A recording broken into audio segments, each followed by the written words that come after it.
Jemi rikthyer sërish në studio të nderuar shikues, tani gati që të trajtojmë edhe temën të cilën e paralajmërova shkurtimisht edhe në fillim të këtij emisioni. Do të flasim për fëmijët karshi prindërve të cilët vuajnë nga çrregullime apo probleme të shëndetit mendor dhe sigurisht siç e thash, pra përveç personit i cili i vuan ato vet, vuan edhe rrethi, shoqëria, por mbi të gjitha prindrit, kur janë prindër ata persona, vuajnë fëmijët sigurisht në forma nga më të ndryshme, siç kemi qenë dëshmitar të disa rasteve kohëve të fundit edhe në Kosovë, kështu që do të mundohemi të marrim disa përgjigje rreth kësaj teme me të ftuarit e mi. Para në vetës kam Bind Skeja nga Qendra për Informim dhe Përmirësim Social. Përshëndetje Bind, faleminderit që jemi ne. Dhe psikologën Mirjeta Pestisha. Përshëndetje Mirjeta. Faleminderit që na u bashkangjitë. Përpara se të nisim me disa pyetje të cilat shpresoj shumë të marrim përgjigje dhe të kuptojmë pak më mirë situatën, kemi një material i cili na flet pikërisht për këtë temë, një material të shkurtër përgatitur nga kolegja Aida Gashi dhe më pastaj flasim edhe në studio me mysafirët.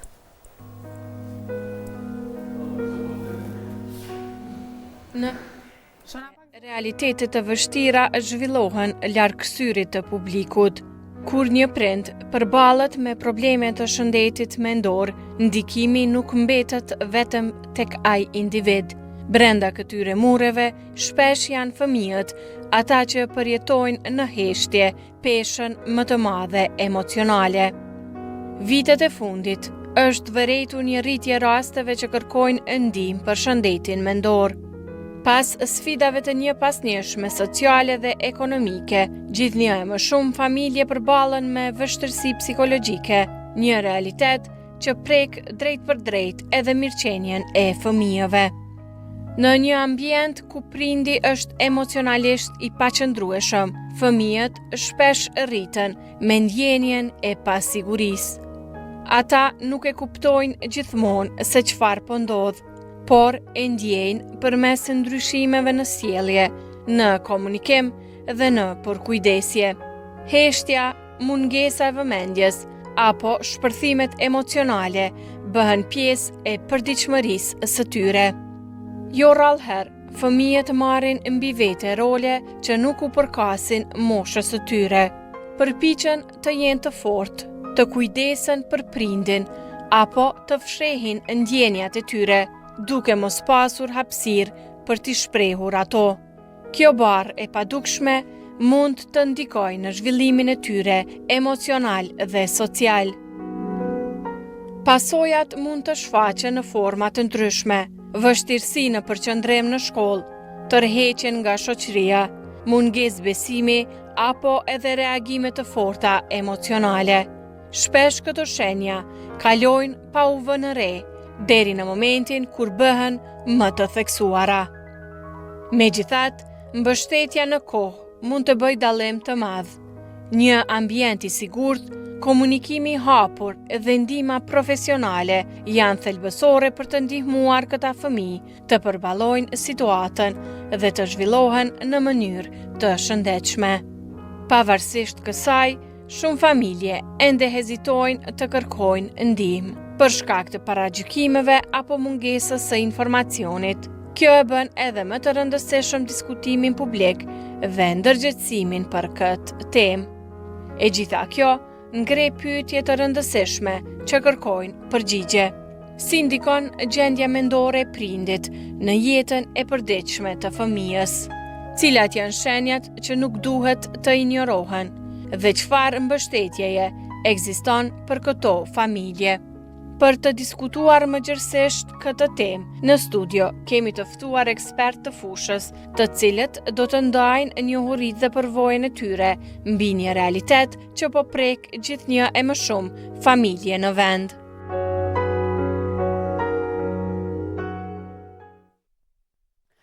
Jemi rikthyer tani në studio dhe jam gati që këtë temë ta trajtoj edhe me të ftuarit e mi. Do të nisja bisedën me psikologën, duke qenë se jemi dëshmituar edhe ashtu siç e dëgjuam edhe në material, që çdo herë më shumë fatmirësisht le të themi po flitet më hapur për sa i përket problemeve të shëndetit mendor, sepse fatkeqësisht po rriten raste kur po shfaqen probleme të kësaj natyre ndikuar nga shumë faktorë.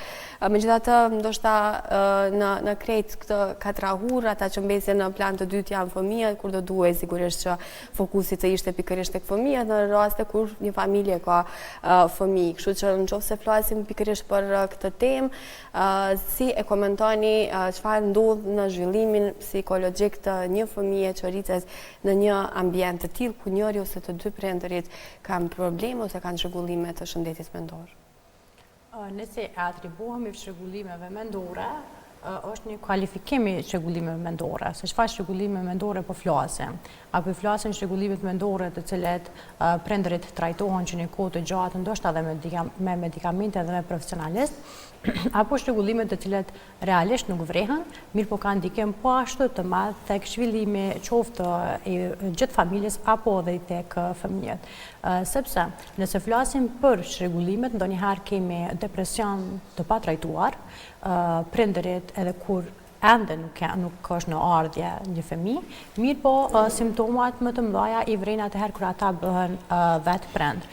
Atëherë kur kemi të bëjmë me trauma të pashëruara, të cilat i bartim tek fëmijët, dhe kjo është njëra prej çrregullimeve, ndoshta po e them më të shpeshta, ku traumat e pashëruara të tonat i bartim tek fëmijët. Gjithashtu është edhe stresi kronik të cilet e kemi në ditët e sotme për shkak të angazhimeve dhe punave të vazhdueshme, dhe pastaj mund të klasifikojmë edhe çrregullime të tjera, siç janë çrregullime të personalitetit, çrregullime të depresionit madhor, apo edhe shumë çrregullime të tjera të cilat duhet të trajtohen.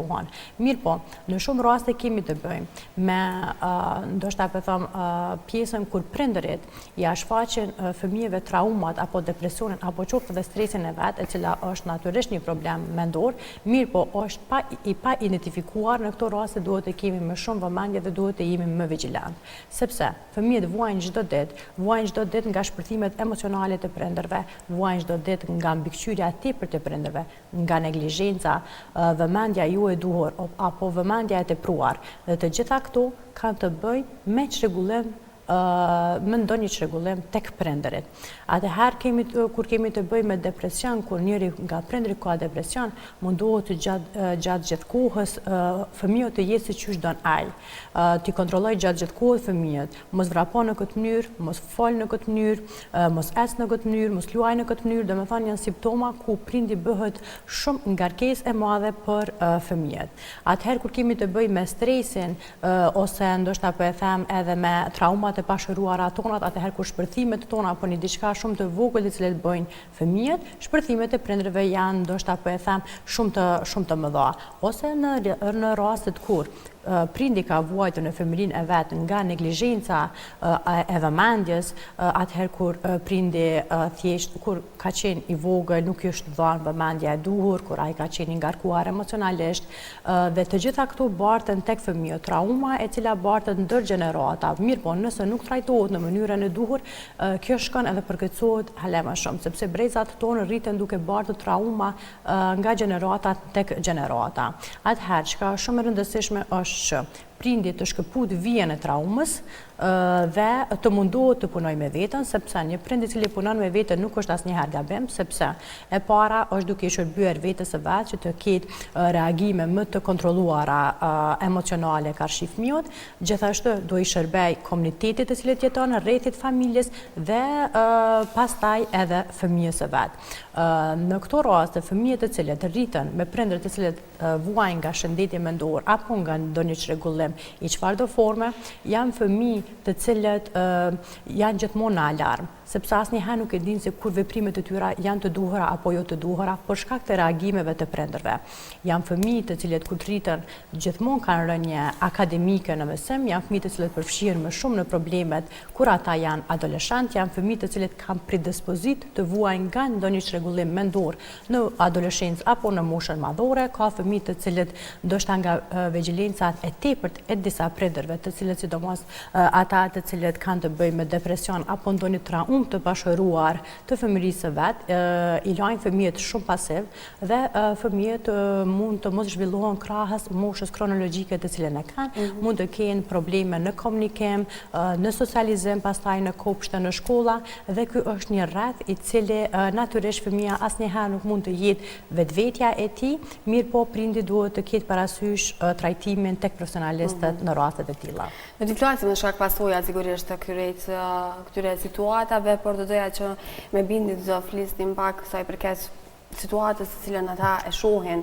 në vendin tonë. Dim se qendra le të them është një udhë lidhëse mes qytetarëve dhe institucioneve, megjithatë jemi dëshmitar që fatkeqësisht nuk po kemi institucione stabile dhe kjo po besoj e vështirëson akoma më shumë punën e qendrës, por sa jeni gati, sa jeni aty për këta njerëz që shprehin nevojë për ndihmë në këtë aspekt? Kështu, do me thonë, institucioni në qendra shtetit duhet e ka obligim për me ofru mbështetje për personat që kanë çrregullime të shëndetit mendor, çfarë do forme që është ajo. Ata sipas legjislacionit konsiderohen persona që kanë aftësi të kufizuar, edhe rrjedhimisht edhe obligohen domethënë prej ligjit që më ofru shërbime asisojit që më ndihmu jo vetëm me jetu, po edhe me u rehabilitu edhe me u kthy në shoqëni. Edhe na sidomos i observojnë domethënë rastet më të rënda të çrregullimeve, ku ato e pamundësojnë jetën normale në shoqëni të një individi, edhe që mas shpesh diçka publikohen edhe media, ato që bëhen më sensacionale, edhe ato ku mundën me përfundu me lëndime ose me fatalitet. Qysh ka pas domethënë në raste jave të kaluara që janë përmend. Në çdo nivele, institucionet tona janë totalisht duke dështu. Edhe kjo nuk është çështje, edhe që nashta e kisha sfiduar edhe pak këtë videon që e lëshut më herët, nuk është çështje e mungesës së vetdijes të qytetarëve, ose që qytetarët nuk po shkojnë mjaftueshëm për me marrë shërbime, por është çështje e qasshmërisë. Pra tash për shembull në Kosovë kena 8 qendra të shëndetit mendor. Prishtina nëse ka edhe një deg në PDF që është mendsi funksionale. Edhe këto 8 qendra me një buxhet që është një prej buxheteve më të ulta që në kohën e herë për shërbimet të shëndetit mendor, bashkë me 6 klinika psikiatrike që punojnë në njëjtat komuna si ato, në njëjtat qytete si ato qendra, pritet me kap krejt shtetin e Kosovës, që është teknikisht e pamundur.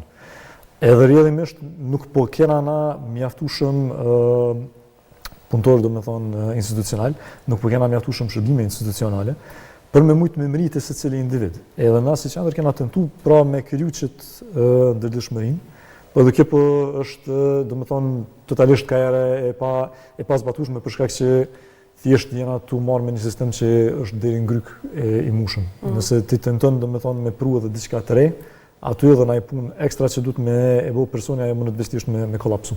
Edhe prandaj bën shumë shpesh qendrave për punë sociale, të cilët janë totalisht të pa mbështetur, punojnë domethënë edhe këta me një buxhet minimal, me provu dyqysh me zgjedh zgjidhje për familjet që mundën me qenë të vujt për një çrregullimi bukur të rënd, për një psikoze apo çka do tjetër.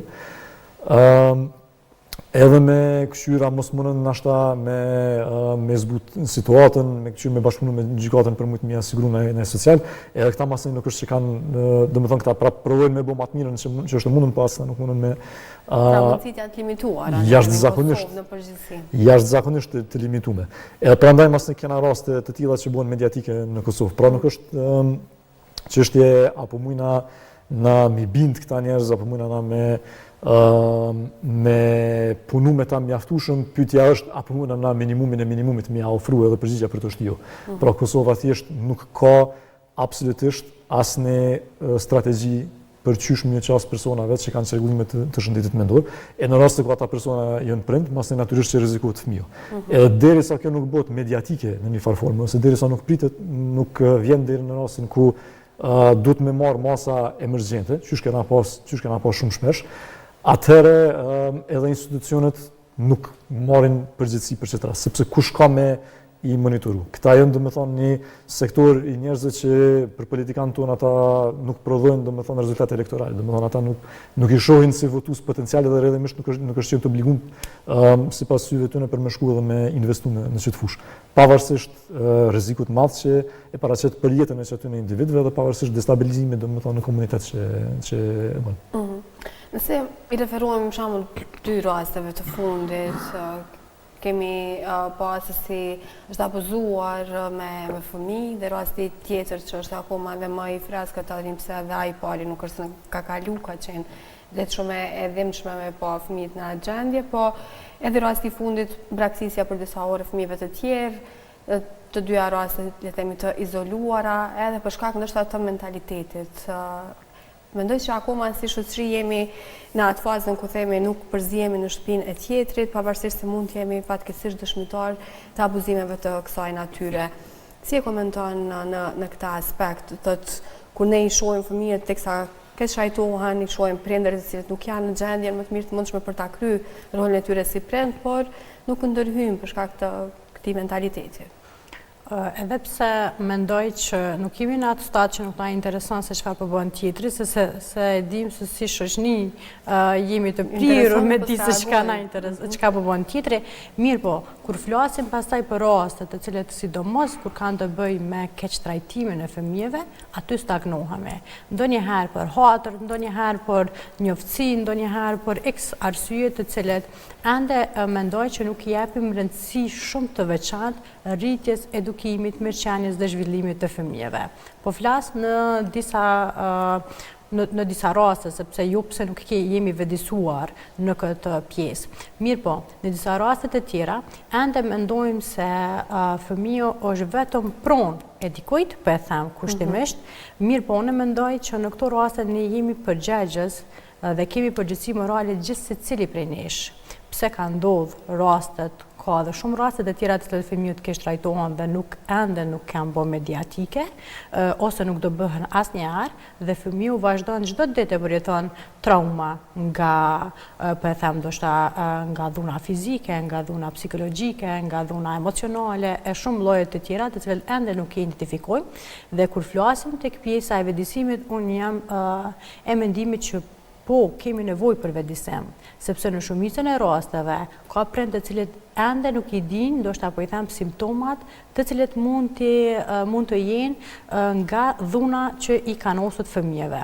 Po flas ndoshta edhe për rastet kur prindi nuk është deri në masën e çrregullimeve mendore siç kanë qenë rastet e fundit, mirë po ne kemi të bëjmë edhe në rastet kur prindi vuan nga ndonjë çrregullim, po e them ndoshta më pak i dukshëm, po e them kështu, që vazhdon edhe është kontribues i shoqërisë, kontribues i familjes, mirë po kur vije fjala tek fëmijët, aty e kemi përballjen më të madhe sepse të gjitha gjanat të cilet aty kemi autoritet.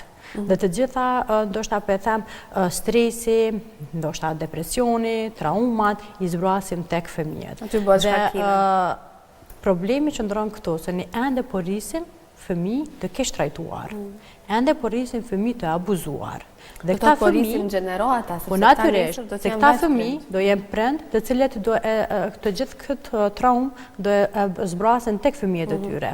Dhe nëse nuk vedisohemi në çfarë do lloj forme, qoftë nga ana mediatike, qoftë nga ana e kampanjave, qoftë informimi, ndoshta po e them nga pediatrat, informimi nëpër qendrat familjare, mjekësore, kudo qoftë, duhet të jetë shumë i madh fokusi për simptomat të cilët vijnë nga dhunat të cilët i kanosët fëmijëve. Por, përveç kësaj, është se sa e rëndësishme është të punohet me vetën, kur prindi e sheh që është e pamenagjueshme situata e fëmijëve. Sepse nuk kemi nevojë për ndonjë hulumtim madhor te kjo pjesë. Në hulumtimin e fundit ka dalë që 61% të fëmijëve ende janë pre e dhunës. Mirë, unë mendoj që kjo përqindje është shumë e madhe se kaq, sepse kush i raporton këto raste? Fëmijët nuk raportojnë. Fëmijët nuk e identifikojnë, sepse thjesht ata mund të përjetojnë çdo ditë dhunë, mirë po rasti nuk identifikohet. Fëmiu nuk është identifikues i mirë. Dhe këto shifra mund të jenë jo reale.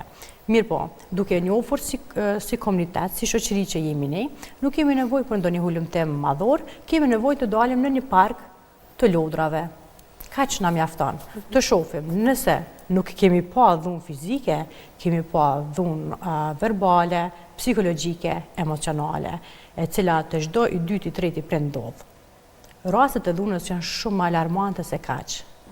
Vëdësimi i prindërve është shumë i dobët në vendin tonë. Dhe mendoj që jo vetëm përgjegjësia e profesionalistëve, jo vetëm e shoqatave, jo vetëm e organizatave, është përgjegjësi e gjithë secilit prej nesh.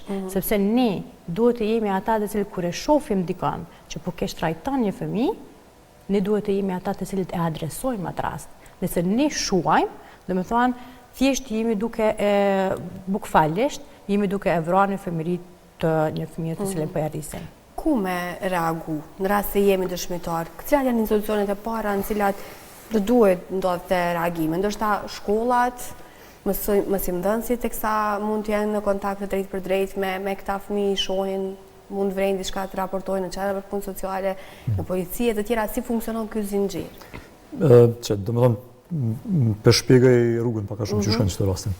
Te zona, do me thonë është një prind që ka një çrregullim shëndetit mendor dhe për shkak të çrregullimit, do të gjithmonë duhet me cek që prindi asnjëherë nuk është që don me ushtru dhunë në fëmijën e vet. Është do me thonë ndodh për shkak të çrregullimit në çdo raste edhe prandaj duhemi me që mos me stigmatizu pra individin edhe më shumë, është çështje do me thonë mungesës së mbështetjes, po sidoqoftë. Ndodh një rast i tillë, don me u përfshi pra që mujt me mbështet fëmijën, e thirr policinë dhe raporton e thotë që është një rast i dhunës që po shoh. Vjen polici, e heton rastin bashkë me QPS. QPS-ja identifikon që personi ka çrregullim të shëndetit mendor dhe rrjedhimisht nuk është në vedije të plotë për veprimet që i bën, edhe prandaj edhe duhet me pas qasje të ndryshme. Shkon në gjykatë. Gjykata e çon rastin për trajtim në qendër të shëndetit mendor. Nëse ti të jetu në një kina fakun që nuk jetu në njërin për këtyre 7-8 komunave që kanë një qendër të shëndetit mendor, bën vakisht dush më udhëtu domethënë bukur zgjat, ose njëjta vlen domethënë në psikiatri nëse dërgojnë, ku ti e merr një vlerësim.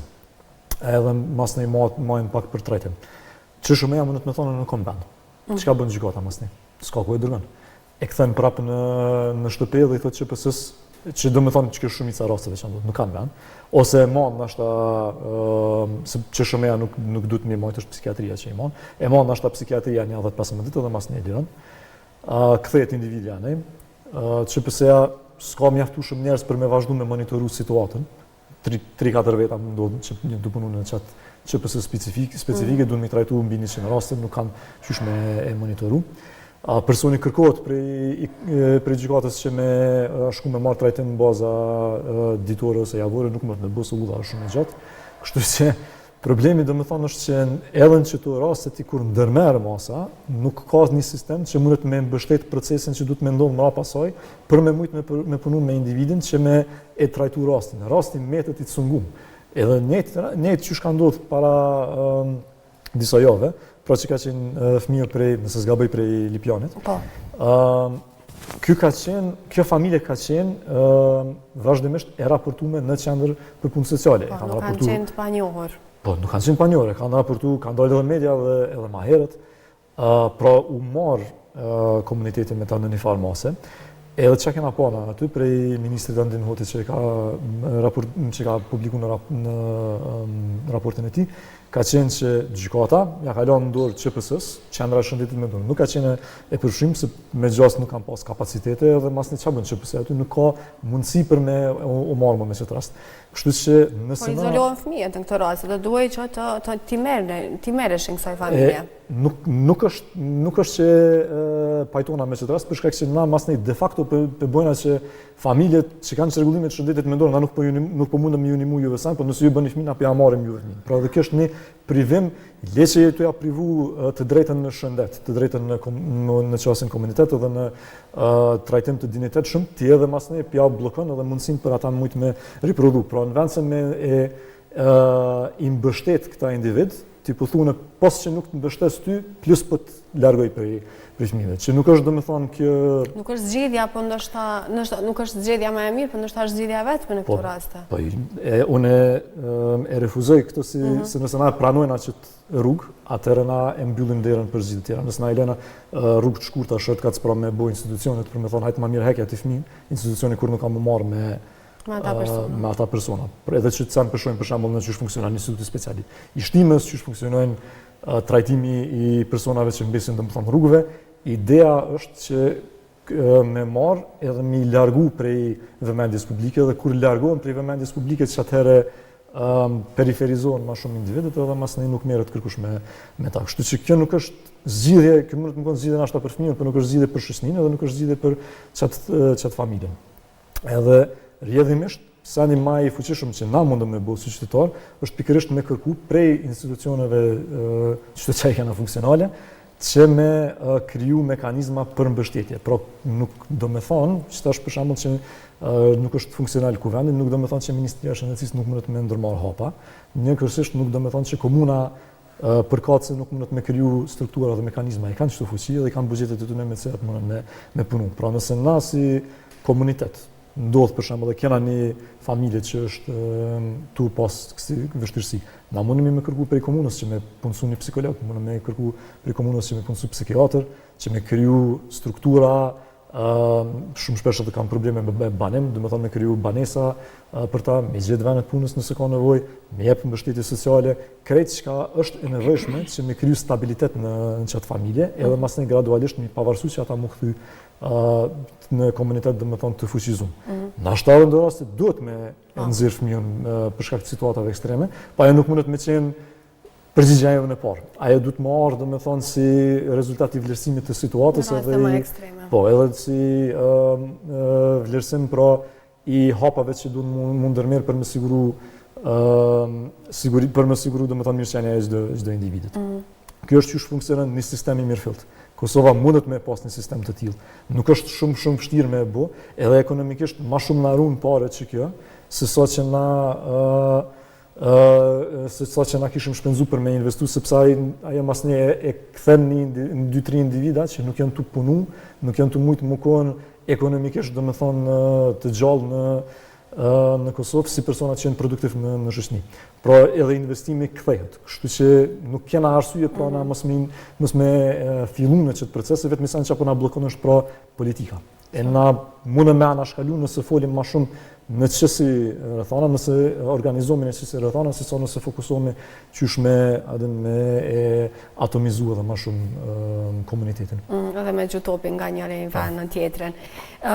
Rita, nëse mundemi me fol pak për simptomat, të cilat mundemi me i vrejt që janë, le them, më të përgjithshme për secilin fëmijë, ato simptoma që na tregojnë se një fëmijë nuk po rritet ashtu siç do duhej të rritej, edhe në cilat do duhej të fokusoheshim më shumë të gjithë ne si shoqëri, dhe po ashtu nëse mundesh me bëj një përmbledhje të asaj se sa fëmijët mundet me u rikuperu nëse marrin trajtimin e duhur për fund.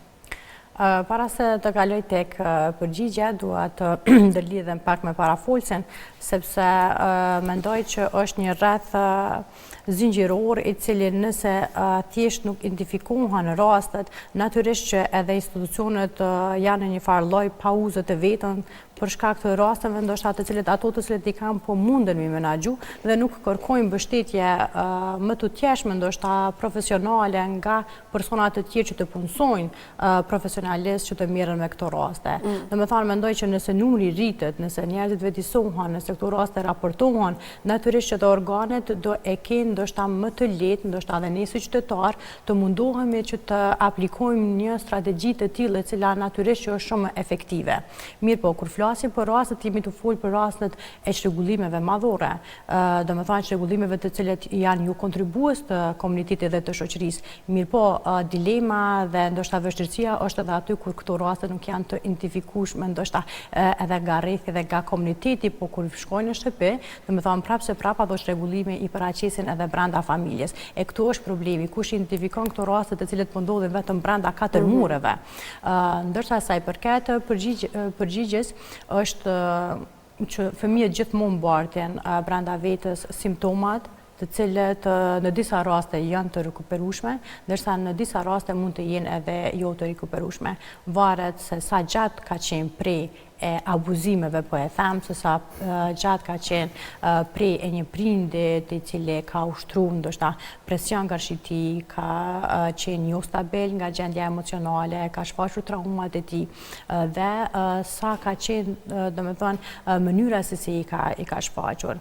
Ka pas raste të cilët janë trajtuar nga përvoja profesionale dhe janë kontribues sot, ndoshta po e them, në shkolla apo kontribues në përgjithësi të shoqërisë, mirë po ka raste të cilët ju duhet një kohë më e gjatë në mënyrë që të identifikohet, që të trajtohet.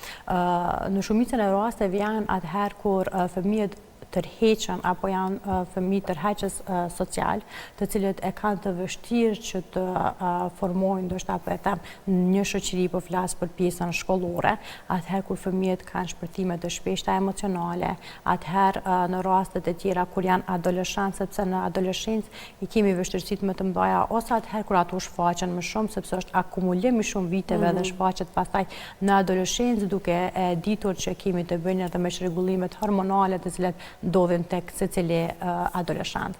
Dhe në këto raste kemi të bëjmë ndoshta edhe me mbyllje në vete, kemi të bëjmë kur këta fëmijë kur këta bëhen të rritur, e kanë një martesë jo të sigurt dhe jo stabile për veten e vet, mund të jenë ndoshta po them edhe prind jo të mirë pastaj duke i shfaqur gjitha ato trauma të cilat i cekëm edhe pak më herët, dhe kur flasim për rastet ekstreme, ndoshta kur prindërit kanë pasur çrregullime më të mëdha, kemi të bëjnë ndoshta kur fëmiu nuk mund të zhvillohet krahas moshës të cilën e ka, fëmiu mund të ketë vështirësi që të krijojë ndoshta një lojë funksionale, fëmiu mund të ketë të vështirë që të bëjë një lojë interaktive me të tjerët, e ka të vështirë që të bashkëbisedojë me prindër për shkak të frikës të cilën e ka, mund të ketë mungesë të komunikimit, fëmijët mund të kenë ndoshta zgjime shumë të shpeshta natën, mund të kenë frikë që ambientale të shkojnë në një ambient të ri, që janë kopshtet, që janë shkolla, dhe të gjitha këto mund të jenë simptomat të cilet duhet të vrehen dhe duhet të trajtohen.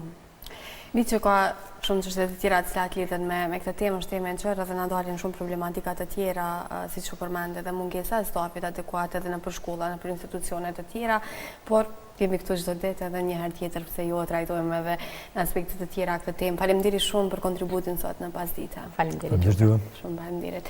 Të nderuar shikues, do të shkojmë në shtëpinë e Evropës.